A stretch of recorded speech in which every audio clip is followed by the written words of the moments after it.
What's happening, y'all? Deontay Wilder earns another knockout victory via stoppage, via corner retirement after the eighth round by Chris Arreola. Now, this fight was a very lopsided from the beginning, which everyone expected it would be. All I could say is that Chris Arreola looked more shot than I seen him in his previous fights with Chris Harper and his previous fight with Travis Kaufman, which I believed he actually lost that fight. So he literally just had nothing left in him, from the first round to the end. I mean, well, while the fight lasted, I should say, for the first round to the eighth round, he had no snap in his punches. We did expect that he was going to put pressure on Wilder because he is a pressure fighter. He was going to come forward. He was going to start throwing his short power shots in the inside, which he's very good at. But it just, again, he just didn't have no snap in those punches. It's like when he did come inside, he was throwing pity pack punches. They didn't have no effect on Wilder whatsoever, and Wilder pretty much did whatever he wanted to with him. Needless to say, this wasn't really quite a great performance from Deontay Wilder either. Now, mind you, you can't really knock him for that because this was a fight taken on a short notice, given the Povetkin fallout, that whole fiasco, how that turned out to be. But needless to say, some would argue that, you know what, Chris Arreola was there for the taking for a majority of the fight. So Wilder should have took him out when he had a chance to, particularly maybe in the third round per se, you know. But however, Wilder did knock down Chris Arreola in the fourth round. So he knocked him down. He got back. Arreola got back up, tried to continue the fight whatsoever. But there's one thing I have to highlight, and I know most of the guys may have pointed this out, is that Deontay Wilder's right arm, he suffers some type of gash or some type of cut. I don't know where that cut came from.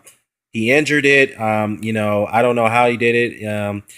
But I can say, when the eighth round had began, he wasn't throwing that right hand, so he was very, very, very bothered by that on that arm. So he may have broken some type of, no, I'm sorry, damaged some type of muscle tissue in that arm, and he wasn't even throwing that right hand either. I should say, what I have to say once again, I think he may have broken he may have broken the right hand and injured his right arm, the muscle tendon in his right arm. So that was pretty strange right there.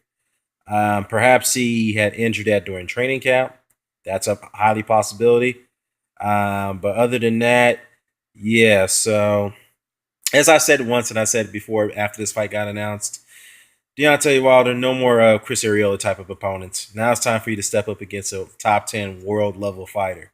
I'm not talking about a top 10 WBC ranked fighter. I'm talking about a top 10 world level ranked fighter like a Kubrat Pulev, like who's other guys out there? You got Kubrat Pulev. Yes, Alexander Povetkin. I'll have to mention him. And you have, Bermane Stavern. You can rematch with him. Brian Jennings.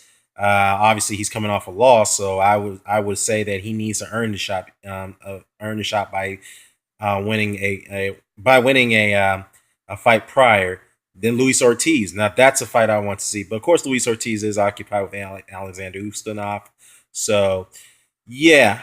Needless to say, though, Wilder is really bent on, he's really determined to get that unification bout with Anthony Joshua. So that may be looming. Now, as far as the Povetkin situation is concerned, I know some people are not going to like when I say this. Povetkin is going to maintain his mandatory status, y'all. One way or the other, he's going to maintain it, and Deontay Wilder is going to have to face him.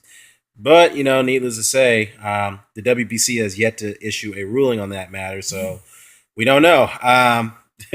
We don't know what the outcome is going to be, so we'll have to sit and wait, and then, I'll report from there.